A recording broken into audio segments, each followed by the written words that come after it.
You're listening to a Wales or Wales production. You're also listening to Wales. Visit walesorwales.com for more projects and shows like this one.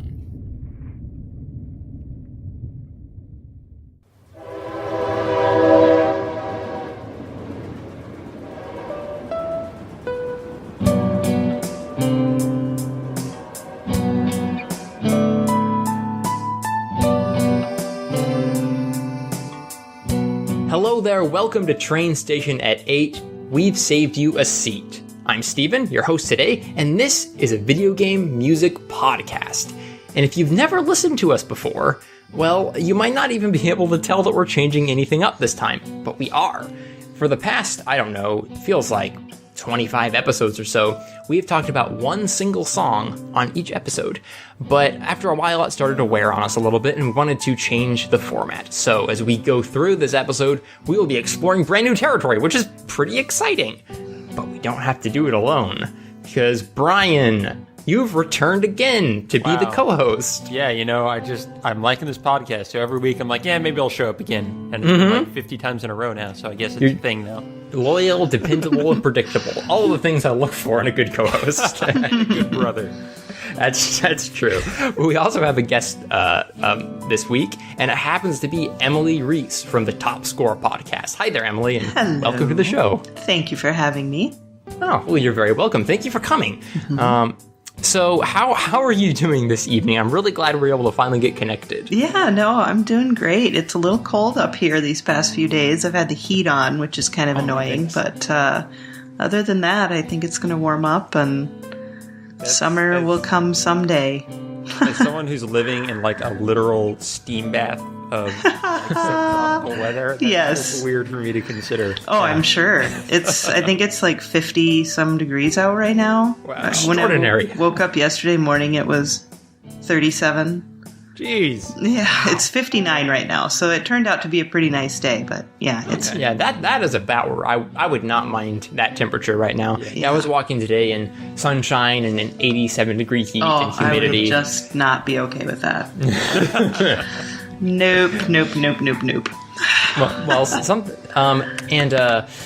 One of the reasons I started checking out Top Score again recently was because of the wonderful Mercado brothers, whom I'm sure you listeners know by now because we keep having them on the show and mentioning them every episode. They're awesome. Yeah, They're so great. Yeah. And maybe could you kind of give a quick pitch as to what Top Score is so people can have an idea where you're coming from? Yeah, absolutely. It's just a show where I interview video game composers and musicians, usually about one game. Sometimes it's a little bit more of a career overview depending on the guest.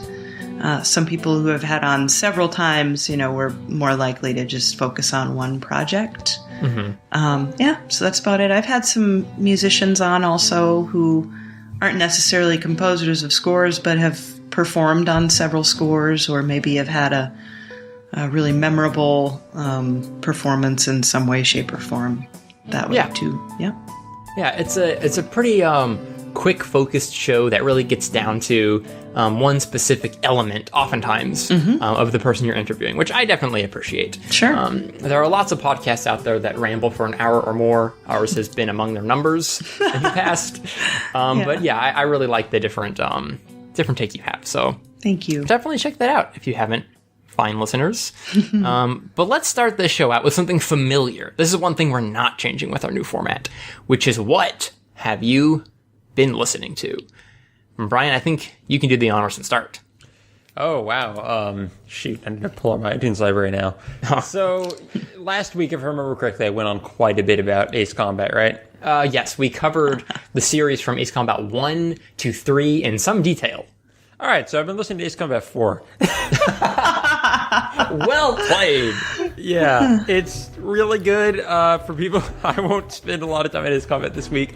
Basically, the thing that's interesting about 4 to me is that it takes all those elements they had, some of the rock, some of the electronic in Ace Combat 3, the rock in Ace Combat 2. They pretty much forgot about Air Combat or Ace Combat 1 entirely, but they brought all that together into what makes the modern idea of an Ace Combat score, which is that combination of militaristic elements, orchestral elements, and electronic elements and rock elements. And that finally all came together in Ace Combat 4. And I feel like from this point on, it changes very little from game to game, which is great because this is by far the best style the series does, in my opinion. So I'm enjoying Ace Combat 4 a ton, and I'm probably just going to listen through 5 and 6 again while I'm at it. That's very cool. It's sort of like they had all these disparate elements, and you wouldn't think that throwing them into one pot would be the solution. Yeah. But there you go. Well, it's not only like all the elements, but it's also, in my opinion, like a very unique style they created around it. Like, there's no other game that quite sounds like Ace Combat that I've been able to find, at least. Yeah, so. No, I'll heartily agree with you on that. I think we've talked about it before, but my main problem with Ace Combat is the music sounds from 4 to 5 to 6 sounds a little too similar. Sure. So I kind of get all the games mixed up, and therefore I don't pin an identity to each one, so it kind of looks like a big wall of arcane sounding tracks. Sure. Such as Ragnarok, Uplifting, or whatever they're all called. Yeah, the names don't make a lot of sense, and since I haven't played the games a lot, I don't connect them as much at the moment. Yeah. But yeah, it's a ton of music, but it's the type of thing that I love the style so much that I feel it would be one of those styles that I'm only treated to 1 or 2 songs of, and then I would wish there was more of it. But in Ace Combat, it's like I never run out of it. They composed so much of it, so it's. And Emily, have you happened to ever hear any Ace Combat music? No, I'm not familiar with it at all. So it's a flight. Well, I won't say flight simulator. It's a bit of an arcade experience. Yeah. And the music is just soaring and beautiful and electronic and unexpected. But as I plugged last episode, if you want to start anywhere with Ace Combat, go check out the theme to Ace Combat 5. Okay. I truly think it will blow you away. It blew me away the first time I heard it. The Unsung War. Yes, it's beautiful. Cool. Yeah, it's from the Namco people, so they actually it's got the Japanese composers, which I love. They've created some of the best music over time, and they've done a lot of other great games, Soul Calibur, a lot of crossover with that series as well. So Namco traditionally has a really high-level music team, or at least they did back in this era, and they bring it all in Ace Combat. So cool. That's great. I look forward to hearing it. Oh, that's it? It begins and ends. All right. Well, Emily, how about you? What have you been listening to these days? I've been not listening to very much video game music in the last week or two. I've been listening to a lot of Baroque music because I had an interview a week or so ago with a harpsichordist that I love. And so cool. I've been listening to a lot of Baroque harpsichordy kind of stuff. So yeah, that's I have not listened to a lot of, well, really honestly, classical music in general, but specifically Baroque. I'm fairly vaguely familiar with the source material of original Baroque, but I host a video game podcast, so I'm up on the video game influences. Yeah. And whenever a game brings those styles in, I just love the mood that it sets. Yes. It all seems, oftentimes it's used for unsettling effect. Yes. I just think that's so... I don't know if it's exactly Baroque, but the style of it reminds me of what they did for the Worgen in Cataclysm World of Warcraft. Oh, yes, I do know. Yes. It's very... That might it's be more similar. Victorian. I don't know. Well, does Baroque use harpsichord? Then it probably has Baroque elements, because that's what I think of when you talk about that World of Warcraft track. It's in the early classical era as well. I mean, it kind of bled over, but it's not a defining characteristic of the classical era. It's definitely a defining characteristic of the Baroque era, for sure. Yeah. Interesting. So have you ever found any games that used Baroque influences very often? Oh, yeah, there's loads. And I mean, if you really kind of get down to it technically, pretty much the entire 8-bit era was kind of using those ideas of basso continuo, which is a technique in the Baroque era where, you know, there's one note in the bass and then the other notes fill in the harmony, or, you know, fill out the harmonic structure so that you can kind of hear a harmony even though you're not hearing chords, you know? Oh, right. So just having those handful of voices available at the time during the 8-bit era was really similar to the ways that a lot of keyboard composers would write back in the day. So yeah, I mean, right. That's kind of interesting. But otherwise, yeah, there's a lot of like Castlevania music is really kind of Baroque-y at times. Sure. And well, it evokes it kind of Yeah. evokes the same emotions and some of the same. It hits the same. Well, pardon the phrase, but it hits the same notes. Yeah. In a lot of cases. Yeah, but then it updates it. Yeah, it certainly does for an aspect of the Baroque era. Yeah, I mean, there's a wide variety of emotion in that era, but they definitely kind of have a corner on the spooky castle kind of sound, you know. Which is oftentimes what Baroque is stereotypically viewed as. Yep, exactly. Which is why it's most of my exposure to Baroque music. Yep. Yeah. Awesome. Well, anything else on your musical plate, or has that been pretty much it?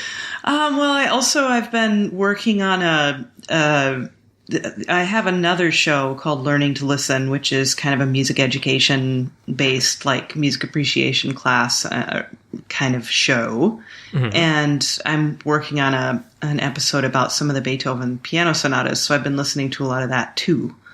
So that's kind of been what I've been ingesting a lot of in the past probably 3-4 weeks. Yeah. Nice. Yeah. I've been doing the exact opposite. No! I have just been binging on feel-good Sega poppy tunes. Nice. I've been listening to the Super Monkey Ball Banana Blitz soundtrack, which I believe is from the Baroque era. Yes, Bryan, it is that is who I am as a human being. Poppy Sega music. Cool thing. You've told me many times we need to make this into an all Sega podcast. I floated the idea when we were about to do a new, restructure. I said, well, one idea is to just stop talking about all that, pointless non-Sega music and focus in on things like Banana Blitz, which is an awesome, strange, uneven soundtrack. And Banana Blitz was the Wii game in the Super Monkey Ball franchise. Fun. And I think it's kind of a little-known fact that Naganuma, who is responsible for Jet Set Radio and Sonic Rush and all those cool songs, or games, I should say, did some of the music in Banana Blitz, including the title theme, which is just this awesome, super pumped-up, fun, guitar solo-fueled adventure.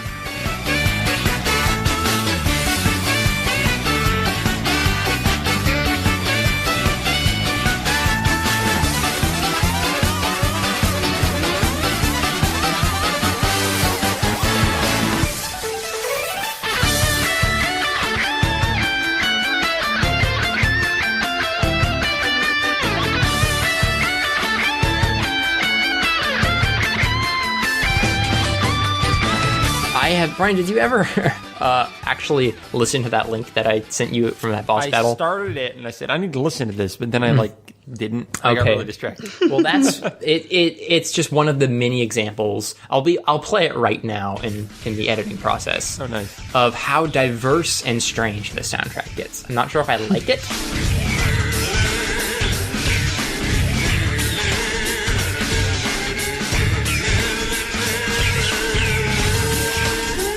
But it was worth listening to. Okay, I'll definitely check that out. But yeah, the title screen of Banana Blitz is just happiness. I'm excited about that other thing you were listening to, the Sly Cooper.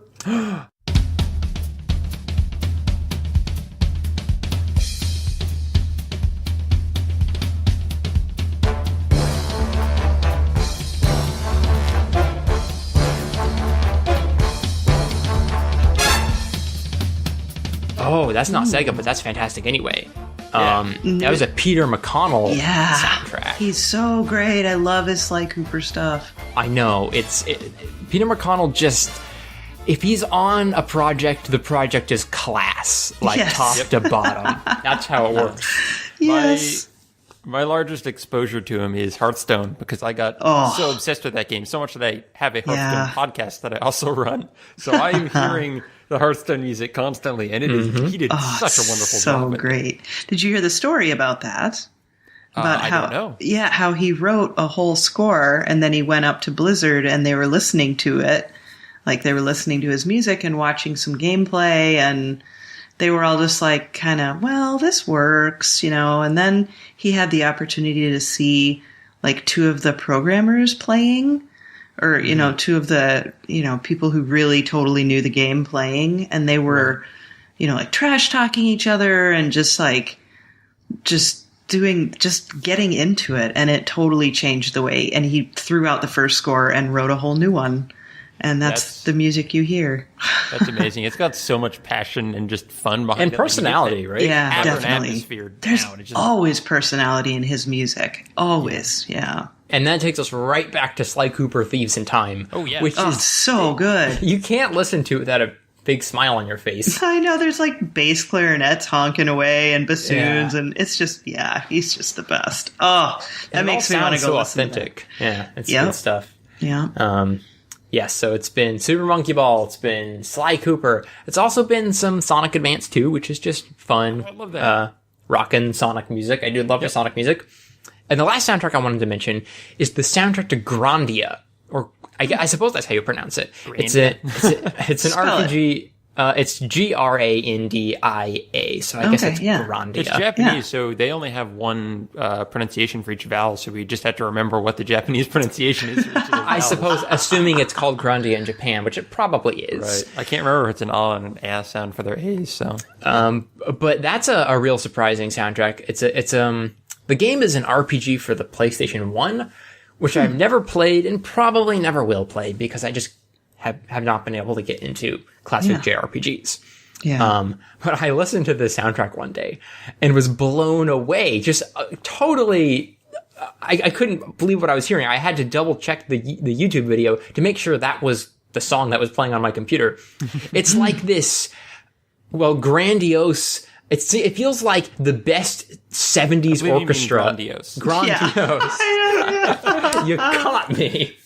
Oh, English, Japanese, they're both so difficult. Yep. But I guess the best way I can describe it is the best, happiest, sunniest 70s orchestra you've ever heard is going to town on this.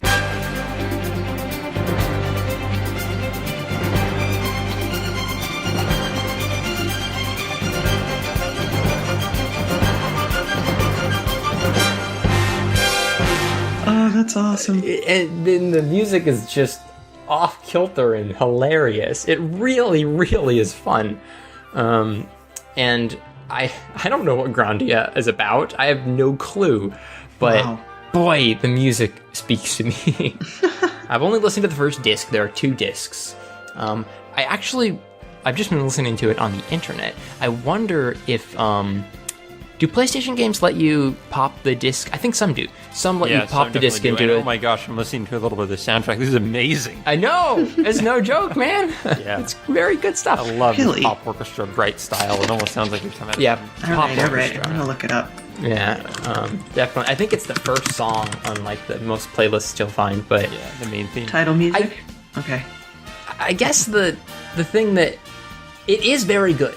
No doubt about it. I think it's compositionally sound and fun to listen to, but it was the pure surprise that got me. I just didn't think. And this was these are original PlayStation. Like this is some pretty high quality stuff. Oh yeah. Wow. They definitely realized they had the room to put music in their game. So 2 discs later, that's what you get. But neat. Oh, if I would have ever heard this when I was a kid, I would have freaked out. He has a guitar solo here. That's amazing. Yeah, it's pretty fun. Wow. And there have been many other little things I've been listening to here and there over the past week, I suppose. Yeah, it's only been a week since our last episode. But I think I'll end it there because the rest is too hard to remember. So, this is where we deviate, Brian. This is where our paths split from the past. Talk about one song? Mm-mm. Oh, wow. Normally, we'd say, what's your history with the game in question, and what's the song? But we have a new format, and we're going to open that with the open question. So instead of just one song, we're going to have one question posed to the table, and we're just going to talk about it at length or however long we feel like doing so, and see where it takes us. Go for it. And so the question that I came up with for this episode... What do you think of this song? I'd love to, but then the listeners may be in the dark. Well, what's the toughest thing about discussing music with others? And to kind of clarify what I mean by that, I mean, Emily, you're probably in the same boat of having a podcast where the point is to talk to other people about music and the music they compose. We've done it for over 50 episodes on this show. And for me, there are always certain barriers I will run into that will kind of halt the conversation or just make it real difficult to get the words out right. And so I guess I'll kind of start with my personal answer for this, which is, to me, music is emotion. Like, for example, I had an emotional reaction to that Grandia song, and it really didn't make sense until you all listened to it. And so I just had to use my meager vocabulary, calling it sunny or like a 70s pop orchestra, to get my point across. But at some point, I run into repetitive sentence structures or word usage, or just simply run into a wall and can't, communicate properly. I just, I hit too many periods and that's it. So that's like my biggest problem, honestly, with hosting this podcast, is I'll have all sorts of thoughts about a song, but all my thoughts will come out the same because I only have so many words. Does that happen to either of you ever? Right. I think one reason that we probably run into it, Stephen, and I've definitely had the same problem, is, neither of us studied music at all. Yeah. It's been very much that's totally a passion problem. and a hobby on the side. I compose music, but I'm, an amateur composer who's just, teaching myself from what I can learn. So there's still so much more for me to learn because I can only put so much time into it and don't have much of a background in it. So I think we're trying to consistently discuss something, but we don't necessarily have the vocabulary that you would learn through studying it rigorously. And the thing about music is, unlike, say, just talking about a book, the vocabulary of a book is obviously going to be, or a story is going to be the same vocabulary that you use to speak, because language is basically what creates stories in our minds. But with music, it's more of like a mathematical abstract that we then need to find out how to put into words. So I think that's a little bit more of a difficult endeavor, and something that without, training, and it's not going to be as obviously easy as describing something like a story. Also, the hardest part is remembering what an arpeggio is. Right. The struggles we go through.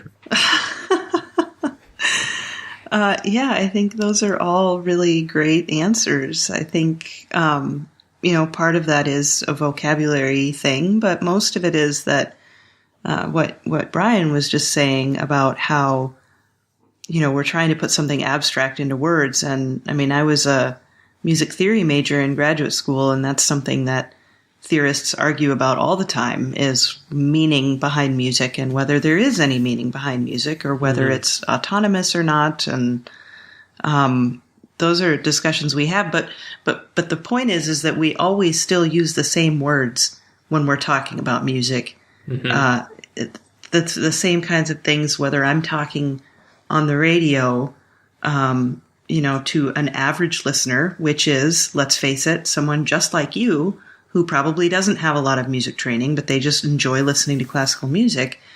Right. I'm going to use words like sunny and bright and, dark or heavy or, happy poppy 70s orchestra. That's just, those are all things we have a reference for. Yeah. And, we all kind of know what sunshiny music sounds like and what sad music sounds like. And, we use, there's a limited vocabulary that we can use to talk about it in general without getting into all the nuts and bolts. The other thing that I kind of, sometimes I'm up against is if I'm hearing something very different than what my, guest or whoever I'm speaking with is hearing, or if we're trying to talk about something that one of us has never heard, that gets really hard too, because, you're trying to convey something, again, abstract or whatever. And it's just difficult if you don't have that in your ear. So, sometimes that can be an issue. No. Yeah, you're having to relate it to other things people have experienced in the past. Like, it sounds like this type of genre, or it sounds like this song, and you have to find some common ground, which is how, most human knowledge works. But I think sound is a much less tangible sense than sight is. So it's like, I feel it's much easier to describe like what something looks like than it is to describe. We just have a lot more words for what something looks like than we do for what something sounds like. That's true. And I think all of our words for what something sounds like are actually things that are words that we use to describe something that, you know what I'm saying? Like we use, something looks sunny. Something doesn't sound sunny. You can't it doesn't hear sound. It can't. You can't sound. You can't make a heavy sound. But we've attached visual words for those. Aural experiences. And in have fact, like quiet and loud. Yeah, that's even. You're right. You hear a sharp sound, and that's also can be applied to a sharp object. Yeah, and I suppose we'll use words like staccato, or something like. And there are other words that we would use that are, those kinds of articulation things, like legato or something like that. But those get back into a lot of people not knowing what those mean. So exactly. Many of the sound words are foreign to, and I actually used my layman's perspective to a better ends, I suppose. I wrote for a website called Critical Gamer a few years ago. Yeah. And the editor there, Luke, was nice enough to let me pitch a feature about video game music. And what I would do is I would take a specific theme, like, I don't know, it would be sadness, or it would be Grant Kirkhope's, when I pronounce his name correctly. He's very particular about that. He is very Grant Kirkhope's repertoire of tunes. And I would take each song, maybe 10 songs per topic, and I would kind of I would sort of paint a picture and give my own impression on what it sounds like. And I used heavily, perhaps overused, it's kind of my style, but I heavily used like visual metaphors. And I tried to make it a very cohesive, flowing single paragraph that used almost no musical terminology whatsoever, but I think got the emotional point across. And so, I didn't have the ability to do otherwise, so I found out how to make our more visual words work for me. And so I think that's also something where I guess we're trying to do on this show, and what a lot of people try to do with their music shows. I think Top Score on the Mark Auto Bros are kind of an exception because to this kind of genre of podcast, if you will, because they have actual music training, and they know what they're talking. They know what they're talking about. Exactly. The rest of us are more of just big fans of music, which is cool in its own right. But yeah, that's true. And there are plenty of examples of very famous and very talented musicians who also can't even read it. And so, it's an interesting thing in this world that we live in. I've noticed about music, which is interesting, is that it's this abstract thing, but it's something we also have an innate talent for. And that, you can write music without thinking, this is in this key, in this mode, and I'm writing it, at this beat. It's like you're picking up the beat naturally, and that's more of used in a lot of ways. You can just use that for music analysis and not even use a lot of those techniques for music composition, because you can naturally hear a key, and you can naturally hear where a beat should go, and you can naturally hear when a note is progressing or is it's sort of like how you can manipulate the world without studying physics, Yeah, that's a good point. Some mathematical principles are also self-evident, like, counting, these are two things, these are less than one. But I think music, more than most things, is like, because it's so emotional and so innate in us, it's something you pick up on even without the terminology. So I guess explaining it without the terminology kind of makes sense as well. Yeah. And honestly, what prompted this question in the first place was Bryan and I had one of our famous standing in the kitchen, what are we going to do conversations. We've hit 50 episodes. We're running out of steam. I love the show. I love the guests. I love the community. But it's just getting old. It's just, one song per episode. I was proposing, have we run out of thoughts on this topic? Like, we still love listening to music, but are we just sick of talking about it? Because I personally think it's hard to talk about it. I like to do it a whole lot. I should hope so, because this is a podcast we intentionally created.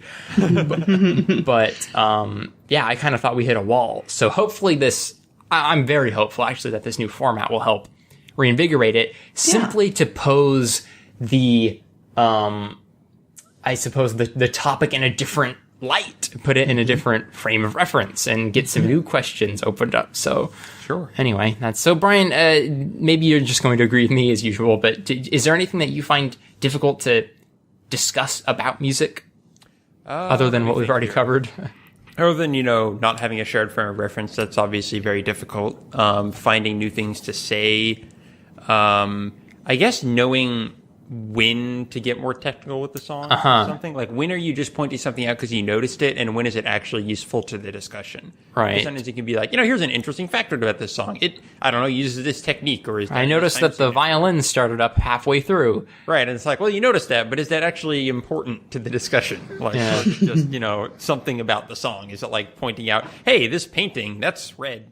It's like, indeed. Yeah. Entirely red, sir. Thoughts. And I think that's one of the places where the training does come in handy, is that, that's interesting. It's interesting. Yeah, you might know when something is actually out of place, or is counter to what would typically be used there, rather than just knowing that it is there to begin with, because you have that larger frame of reference. Yeah. Yeah.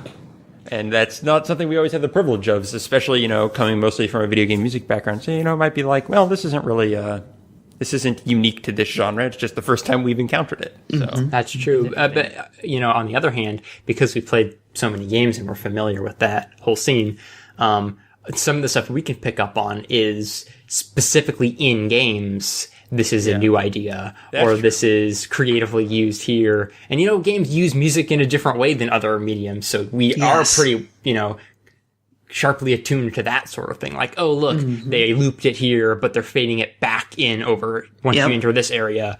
That kind of stuff, I think we notice much more than the average music listener. So that's interesting. I mean, because that just, are your parents musicians, or?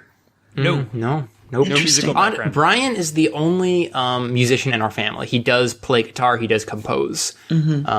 He's fairly early at it, but it has gotten a lot better over the last year. So, he's the only one. Wow. Yeah, that's interesting. Yeah. That you can hear those things, Yeah. I wish I had come from a musical family, but hey, work with it as I will. Just make the music. Don't just follow it. Exactly. So, go ahead, Steve. Well, I was just going to ask Emily if there was anything through specifically the top score that you've run into trouble with when talking to guests about music that we haven't already talked about, because you're coming from a slightly different place than us. Yeah. I don't really think that I've ever had trouble talking with the guests about music. One of the things that I struggle with in terms of communication on Top Score is that we do broadcast a short version of it on classical Minnesota Public Radio. So the listeners, a lot of the listeners have no frame of reference regarding the games. So, or how video game music works in video games.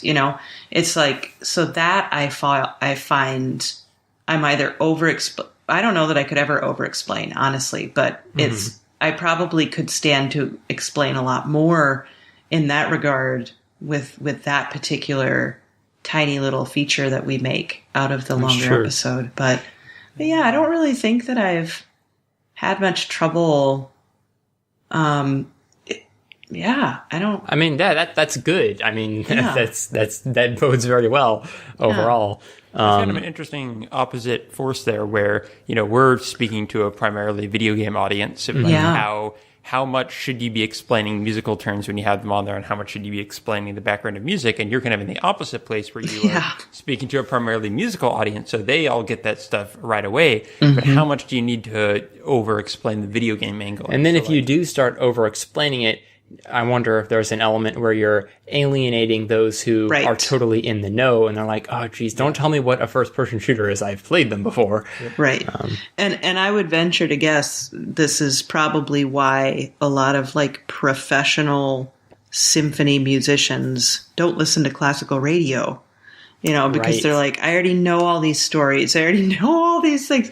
Yeah. So I think that you definitely can alienate. You got to aim for the middle. You just have to. Or at least know your audience. Yep. And, trust that those are the people listening. Yeah. Little known fact, Beethoven started going deaf later on. Yep. He also played piano. Oh, this is all new to me. Fantastic. Wondrous. But do you know when he started going deaf? See, no, I don't. See, I could totally listen to classical music. You're right. Exactly. Things. Yeah. But I actually do. probably couldn't do the same for video games because I have a much longer history with those. So. Sure. Yeah. Well, let's say we close down the open question. I think that was quite forcefully and well spoken. I think we solved it. We solved the toughest things about We sure know how to talk about not talking about music. So. All right, so segment number 2, which is a bit of a little news segment that we're going to put together called News from the City. And it's pretty small this week. In the future, we might going on out there? Well, not so much. I mean, the video game music scene is not always exploding with big stories, but that's why I like it. It's the small things that often matter. So I put together a couple of little news stories this time, and in the future, Brian, you could contribute if you wanted to. Wait, was that a slight? I was accidentally passive aggressive. You can actually help me next time. Do some work. So, I'll stop giving you dirty looks through the internet, and instead remind everyone that Ukulele, the Kickstarter game by the X-Rare developers, makers of Banjo-Kazooie and whatnot, have radically succeeded in their Kickstarter. I think it was something like, was it $2 million or 2 million pounds? How much did they end up getting by the end of that? Or has it even ended? Don't ask me. I'm the one who did the work. Yeah, I'm the one who looked up this news story. But that's not even the important part, because they went way over their budget. What they asked for. Yes, it was wildly successful. I ended up contributing to it as well. Brian, did you? Nope. Oh, yeah, I did, because I wanted them to hit the stretch goal, which very was few, continue, Brian. I'm sorry, I was talking over you. I was just saying I barely contribute to Kickstarter, so it's not that I don't believe in the project. Yeah. I don't do it too often either, but I don't know. They got me with the 2 words Banjo-Kazooie. If it counts as 2 words, it does have a hyphen. Anyway, so for those in the know, music-wise, well, speaking of Wise, you may know that David Wise is contributing to the soundtrack.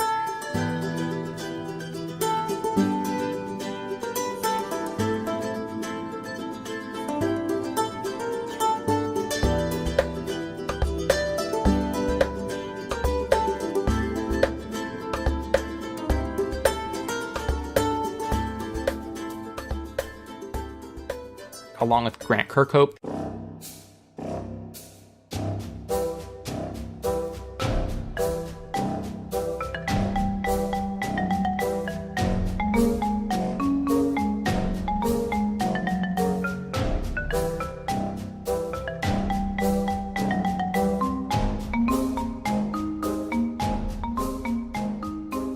And Steve Burke, I believe, is his last name. Yep. Sorry, Steve. And so they've all, David... For people who don't know, Steve did Cameo. Yes, Cameo Elements of Power for the Xbox 360. Quite a lovely soundtrack. They're all very talented. And Grant and... I'm going to keep it up. And David actually posted a little bit of a teaser on the Kickstarter page. Yeah. Which was a submission from both of them. And my goodness, do they sound like themselves. Brian, I think as you said, it almost sounded like self-parody. Not in a bad way. Not in a bad way at all. They're great songs. But man, did it sound like a Wise and a Kirkhope composition. Wow. But even more excitingly, they hit a stretch goal that will allow them to compose the score with a full orchestra. Yay! Which is a huge boon, because Grant Kirkhope is super good with the orchestras. I don't know if you've heard Viva Pinata or what's the game called? Help me out here, Brian. RPG Oh, yeah, it was Kingdoms of Amalur. Yes. Yeah. Such a memorable name. Oh, I played the hell out of that game. Oh, yeah? Oh.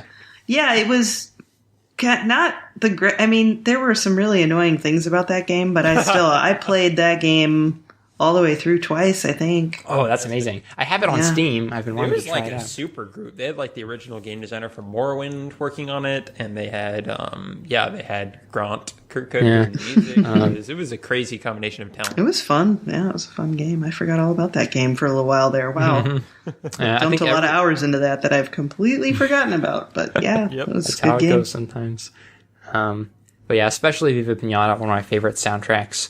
I can't wait to see what they pull off with a full orchestra. Apparently, according to this article you linked, so I'm assuming it's correct, Grant was hinting on his Twitter that the City of Prague Philharmonic Orchestra would work on it, and they are interesting. Did Viva Pinata. Yeah, those guys do some good stuff. And yeah, the article I linked to is from VGM Online. That's not really where I heard the news, per se. I heard it from Kickstarter, but they did report on it. Give them some credit. So yeah, go listen to their submissions and imagine what they would sound like with a full orchestra. And man, that's exciting. And the other news story that I pulled, Brian, is just for you. No one else. I have another kind of cool story. Oh, really? Another Kickstarter. Well, this one won't be long. Don't worry. The Yamane and Yamada are scoring the new Castlevania successor, which are some of the original Castlevania. Oh, very cool. Cool. So, it's cool to just see all of these old gaming memories come back to the forefront. Yes. Again. So Isn't two of those succeeded right in a row. Isn't oh my goodness, I can't remember her name now. She composed Mega Man 1. Is she not working on the Mega Man Mighty Number 9? Mighty Number? I believe so. Probably so, yeah. So. It's a thing. Yep. It's a big thing. Classical revivals on Kickstarter. Yeah. And I remember hearing somewhere, it might have just been on Twitter, I'm not sure, but one of the composers who signed on to the Castlevania thing had made it part of their goal to make sure everyone would be able to remix all of their music, and that was like part of the just to make that very open. That's to great. To be able to remix it. So That's it sounds really like great. Wait, and who was that? I forget one of the composers who signed on. Okay, but it was for the Castlevania has always been like one of the most remixed games. So Capcom has gotten really good about the remix thing, specifically with Mega Man when they teamed up with OC Remix to put out an official like 25th anniversary Mega Man album with them. Oh, yeah, and all of Street Fighter 2 back that HD remix they released on the 360 was fan-created music. That's true. So. Well, speaking of large fan followings, yes. Or at least the two of us, Crush 40, the official quote-unquote rock band of the Sonic the Hedgehog series. Wait a minute, there's Crush 40 news? Yes. Where the heck did They're this releasing come from? a new album. That's awesome. Wait, they're releasing an entire album? Well, hey, hold up there. Let me tell you the full story.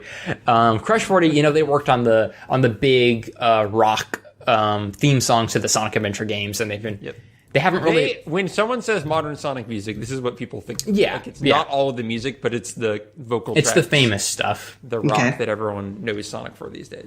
So yes, they're releasing a new album called Two Nights to Remember, and that's with the numerical 2s. You were really excited that it was going to be a Nights into Dreams album. Oh boy. Don't even get me started.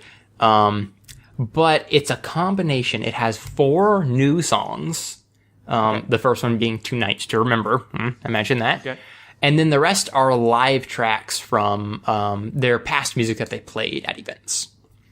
So it's not a brand new top to bottom new album, but there's new stuff in it. So that's cool. If you're anxious for more Crush 40 music, Brian, I've finally got you covered. I honestly don't know if I am anymore. Yeah, I know what you mean. Their new stuff has been a little under par, I suppose.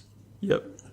That's pretty cool, though. I'm excited to see... Man, I'm looking at this website now and seeing all this news I want to talk about, but I'll throw it in next week. Yeah, save it for next week. I had to mention that, though. Yeah, that's exciting just for us. Yeah, I know at least one person on Twitter who will be excited, so we'll tweet it. I am worried, though, because they do not always play well live, so here's hoping these tracks are some of the good ones. True enough.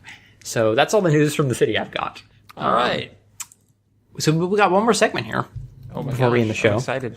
And this one, I'm really proud of this name, by the way, so at least pretend to be impressed. It's called Train Your Brain. And it is a little bit of a quiz show that we've never tried before.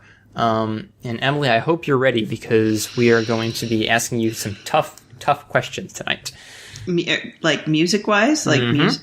It's a music identification quiz, actually. So we're going to play snippets from 6 songs.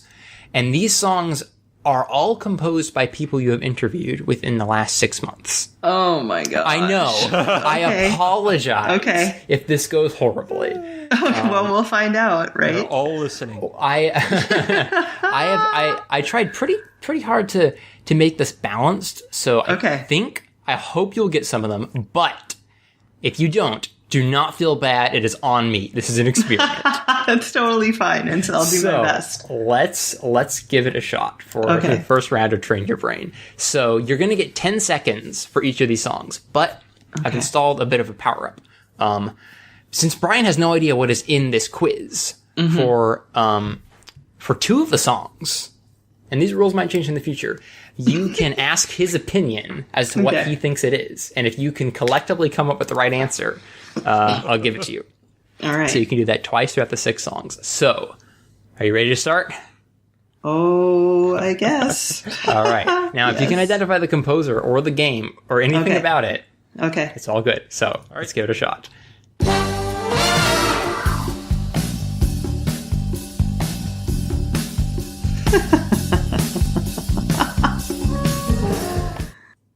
That was 10 seconds? That was 10 seconds. Oh, my God. All right. Let me think about it. You know it already? I have an idea. I don't know it. Don't trust me. Okay. I don't know who you've interviewed. Sometimes I don't either. Yeah, I know. It's tough. Is that from Grim Fandango? Oh my goodness, you are so incredibly close. Just go with composer. It is a Peter McConnell track. Okay. Which one? Can you possibly guess the game? You're so close. We talked about it today. Well, it's got to be Sly Cooper then. But it is. But we didn't talk about that in the last 6 months.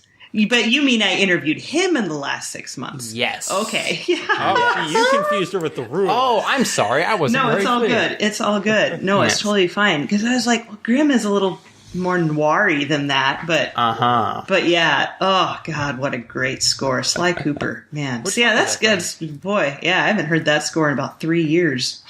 Oh, yeah. I haven't listened to it in a while, but it's so good. It makes me want to play the game again. I know. I haven't played the game, but I love the soundtrack. Oh, it's super fun game, yeah. Oh, that's awesome. I played the first Sly Cooper, and I wasn't a huge fan of it, but the soundtrack is making me want to go check out the Thieves in Time. So yes, that was Against the Clock by Peter McConnell from Sly Cooper, Thieves in Time. Okay. So excellent.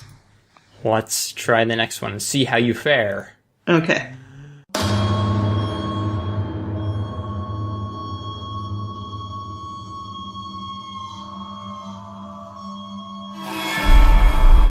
That sounded very Jason Gravesy, but let's see. That is called Fingernail on a Chalkboard. Okay, so... Jeez. Your guess is Jason Graves, eh? Is that from Tomb Raider? That is 100% correct. Nice. That is the Scavenger's Den from Tomb Raider. Yeah, that's the instrument. That's the instrument he had commissioned. Yeah. I was wondering if you'd pick up on that. Yeah, totally. Oh, man, he did some crazy stuff for the Tomb Raider soundtrack. Bryan. Oh, so amazing. He always does something crazy, and I love it. Yeah. Yeah, between that, that's just very much of a Jason Graves sound right there. Yeah. So, all right, good job. So you got that one, and you pretty much got the other one too, because I would give it to me. Yeah, sure. Let's go for it. She's already taking over. Wait a moment. All right, Steven, since obviously you are, you can put together really mean rules and questions, I'm just going to be the arbiter on whether she gets points or not. Okay. Yeah, she gets both of those. All right, that's good. You're right. I give out the questions, Emily answers them, and you're the judge. Yeah. So let's do it. Okay. That sounds perfect. Next song.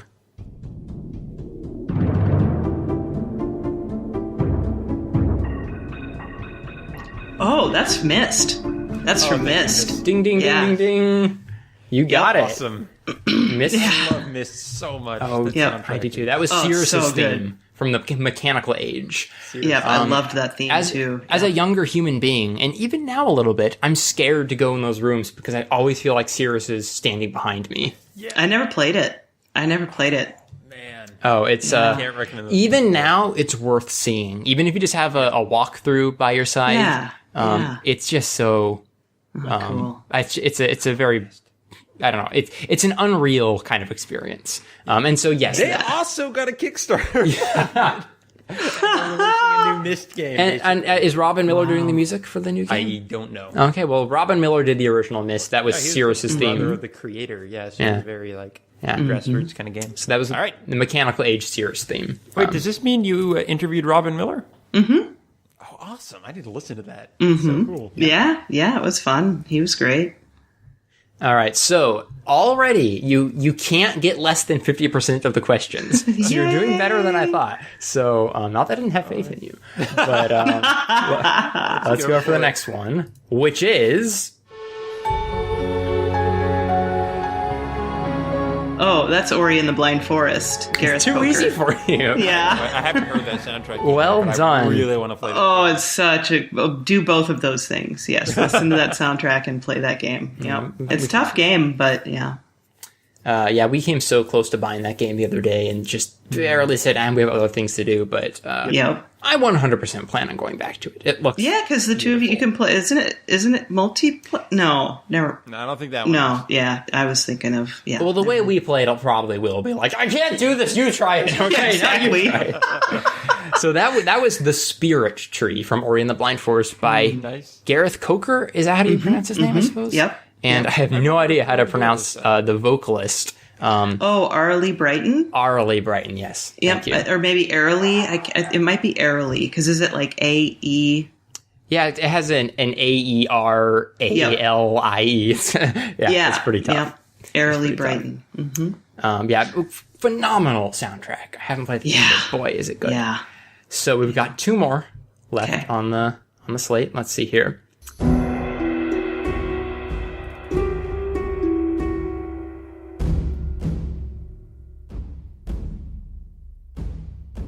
And your 10 seconds is up. Seriously? That's it? That's all you get. I need to hear that one again. All right, let's go for it.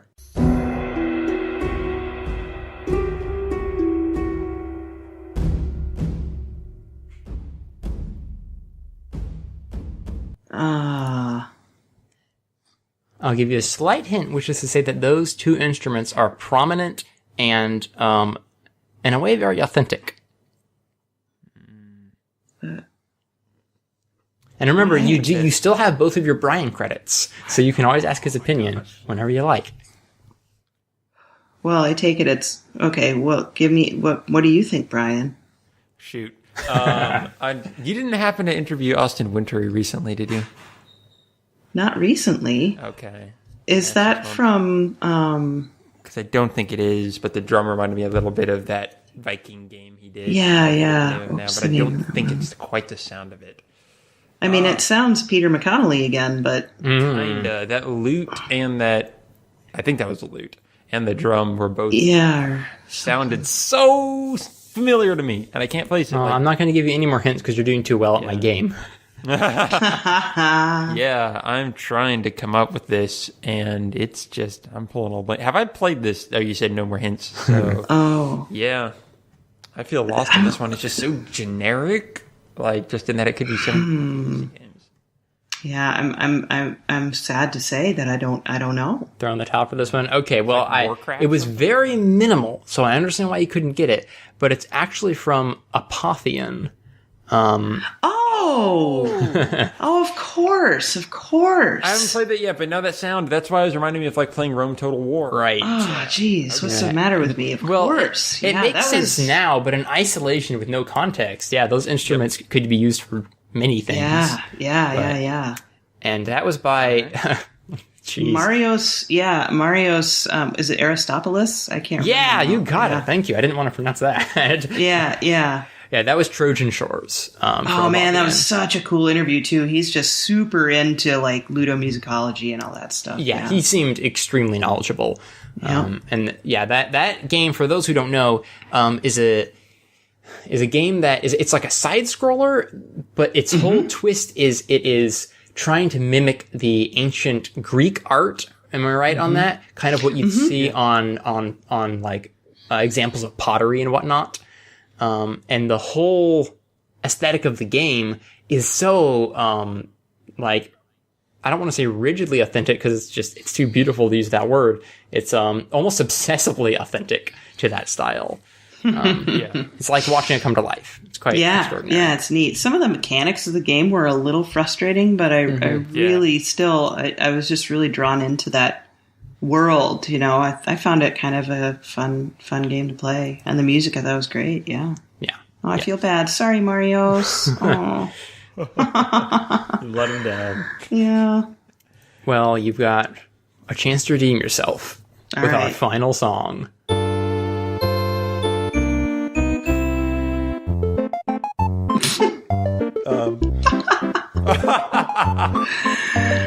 This is just What? mean. This is mean. I know, it's the final trick question. I had to put a mean one in. Oh my god. All right, play it for me again. Ask me. I will in a minute.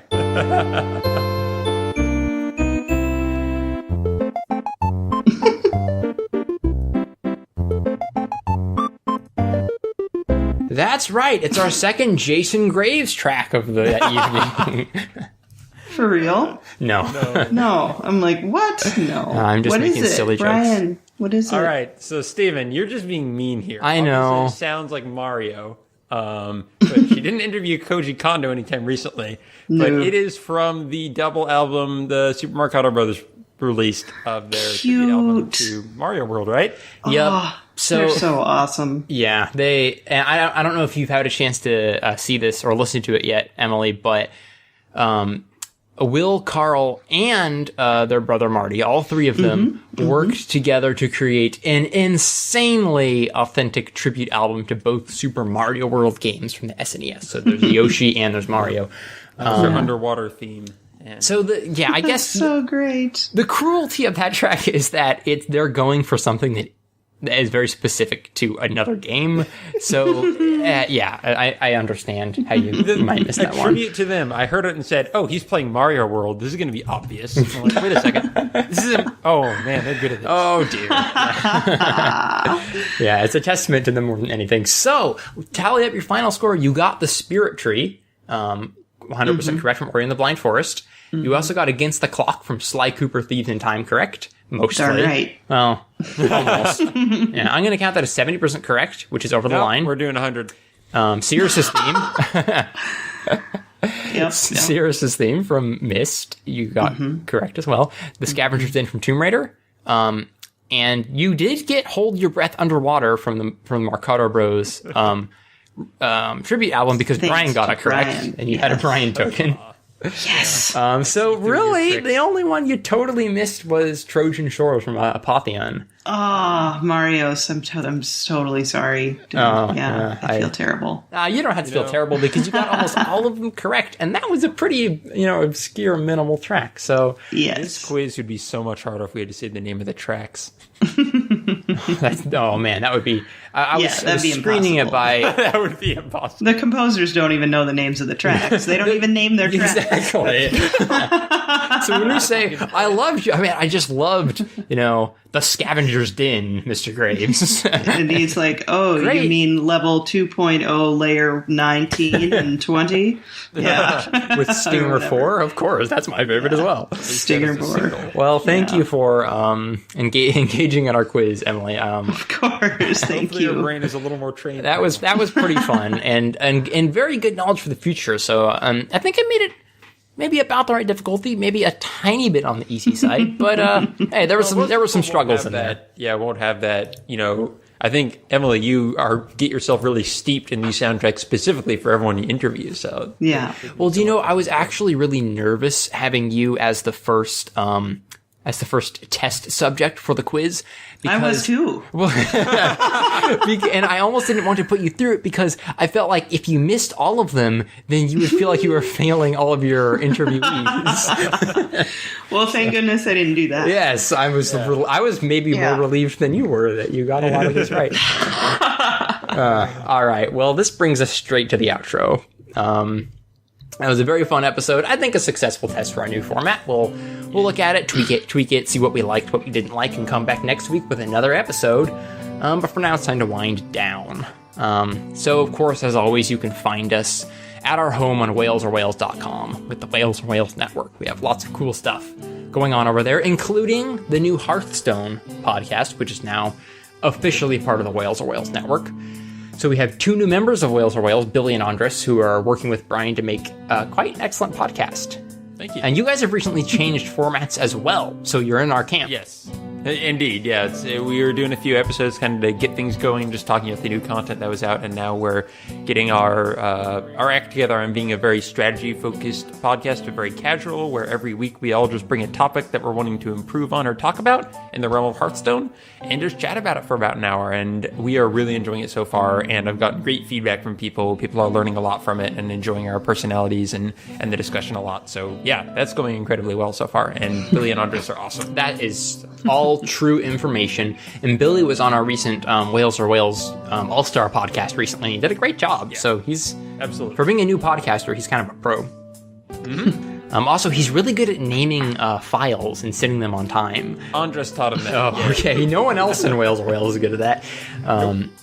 So yeah, that's great. Otherwise, you can also find us on Twitter at TrainStation8, and we're kind of the same on Facebook. Wait, did we even mention the name of our Hearthstone podcast? Yeah, Hearthaholics. Didn't I say that? Oh, I didn't know if we did. Oh, yeah, it's called Hearthaholics. So, I don't think you did say that. Oh, dear. Oh, so close, but so far. Yeah, so just on iTunes, Facebook, anywhere, just type in Hearthaholics, and we come Hilarious. up. It turns out no one else uses that name. Good. Yeah. That's not an easy thing to find these days. Yeah. Oh boy. Do we know that? Why do you think we called our podcast Train Station at 8? It's actually a sly Animal Crossing reference that most people don't realize. So it is video game focused. Anyway, yeah, we're on Twitter, Train Station at 8. Same with Facebook. And always feel free to email us with suggestions or ideas, feedback. If you want to be a guest on the show, or you want us to be a guest on your show, anything really, trainstation8@gmail.com. So, Emily, is there anything that you would like to plug? I mean, I know you have Top Score. Mm-hmm. Yep, you can find me on Twitter and Facebook at Top Score Podcast. I also do have, another show, which is called Learning to Listen. But I don't have special spots to find that. You can find that on the Classical Minnesota Public Radio website, which is classicalmpr.org. And you can find more Top Score. You can find more Top Score stuff there as well. So, I like how much you had to pronounce the M. Yes, of course. My goodness, yeah. Gotta be real careful with that around here. Well, that is fantastic. And I do, once again, recommend the Top Score podcast. Definitely one of the shows in my rotation of video game music podcasts. And I actually think it was mentioned in one of our, in a roundup post that I put up a while ago for all the music podcasts I listen to. So for those who missed that, go check it out if you want more cool VGM content. Because there's a lot of But mostly Top Score. But mostly Top Score, yeah. It's called Top Score for a reason. If you think you're not listening to Top Score, just keep listening to the episodes on repeat. Yes. Why are you listening to this? Precisely. You've made a terrible mistake. But that's about it. We're going to close out Train Station at 8. Thanks, everyone, for listening. Emily, thanks a lot for guesting. It was a pleasure to have you. Great conversations. Thank you. Thank you for having me. It was a pleasure to be along. And for everyone else, we'll see you next week. You're welcome, Stephen. Goodbye.